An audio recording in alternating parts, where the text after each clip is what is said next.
श्रीगणेशाय नमः। वक्रतुंड महाकाय सूर्यकोटि समप्रभ निर्विघ्नं कुरु मे देव सर्वकार्येषु सर्वदा। सर्वं स्थूलतनुं गजेन्द्रवदनं लम्बोदरं सुन्दरं प्रसन्नमदगन्धलुब्धमधुपव्यालोलगण्डस्थलं दन्ताघातविदारितारिरुधिरे सिन्दूरशोभाकरं वन्दे शैलसुतासुतं गणपतिं सिद्धिप्रदं कामदं। श्रीगणेशाय नमः। श्री ऋषी भक्त मंडळींना आग्रहाचे निमंत्रण देण्याकरता मी आपल्या समोर आलेलो आहे। आपल्या अगस्त ऋषी संस्थान तपोवन व समस्त गावकरी मंडळी तपोवन यांच्या वतीने भव्य महायज्ञ सोहळ्याचे आयोजन या तपोवन या ठिकाणी करण्यात आलेले आहे। या यज्ञ सोहळ्याचे मार्गदर्शक म्हणून आदरणीय परमपूज्य बालयोगी खडेश्वरी बाबा शिवशक्ती आश्रम तुपेवाडी हे आहेत। तसेच यज्ञाचे आचार्य वेदशास्त्र संपन्न श्री सुयशदादा शिवपुरी पैठणकर या सोहळ्यामध्ये उपस्थित असणार आहे। या यज्ञ सोहळ्याची वैशिष्ट्ये म्हणजे दुर्गा सप्त आसरा तसेच श्री हनुमान व श्री गणेश मूर्ती यांच्या प्राणप्रतिष्ठा सोहळा तसेच कलशारोहण या ठिकाणी करण्यात येणार आहे। तसेच मागील 36 वर्षापासून अविरत भागवत महायज्ञ ज्ञानयज्ञ या संस्थांमध्ये होत आहे। त्याची त्रितपपूर्ती सोहळ्यानिमित्त भागवत दशमस्कंदाचे स्वाहाकार या ठिकाणी या यज्ञ सोहळ्यामध्ये होणार आहे। या यज्ञ सोहळ्याची ध्येय आहेत विश्वकल्याण, धर्मस्थापना, आध्यात्मिक वातावरण, सद्भावना आणि व्यसनमुक्ती ही आपल्या यज्ञाची प्रमुख ध्येय आहेत।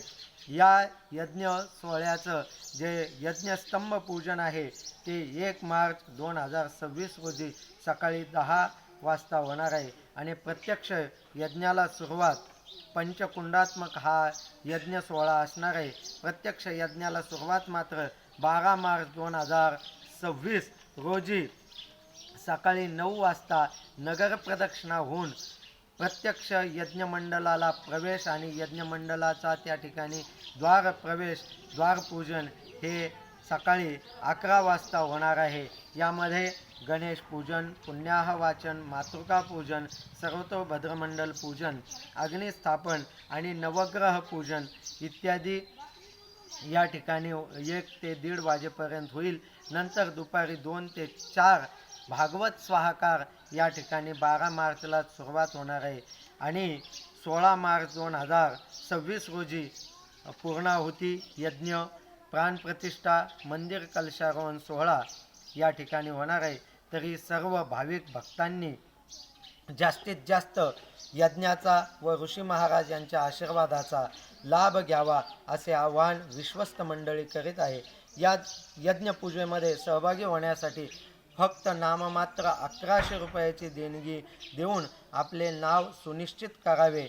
मर्यादित यजमान पूजेसाठी असणार आहेत, तरी लवकरात लवकर आपली नावे नोंदणी करून घ्यावीत।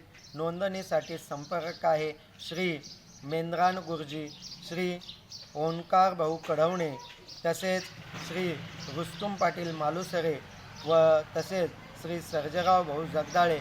व ज्या भाविक भक्तांना माझ्याकडेही नाव नोंदणी करायची आहे ते माझ्याकडेही नाव नोंदणी करू शकतात। अशा प्रकारे दिव्य अनुभूती व आध्यात्मिक वातावरण निर्मितीसाठी आपण प्रत्येकानं या हिंदू स्थानाच्या धर्मरक्षणासाठी यज्ञाचं त्या ठिकाणी खारीचा वाटा उचलण्यासाठी आपण सर्वांनी या यज्ञ सोहळ्यामध्ये या प्राणप्रतिष्ठा सोहळा तसेच भागवत महास्वाकारामध्ये सहभागी व्हावं। तसेच याच काळामध्ये गणेश पुराण देखील 12 मार्च ते 19 मार्चपर्यंत आपलं गणेश पुराण देखील असणार आहे। या सर्व ज्ञानयज्ञ त्यानंतर प्रत्यक्ष यज्ञ याचा सर्वांनी लाभ घ्यावा असे आवाहन विश्वस्त मंडळाच्या वतीनं मी आपल्यासमोर करतो। रामकृष्ण हरी। अगस्त ऋषी महाराज की जय।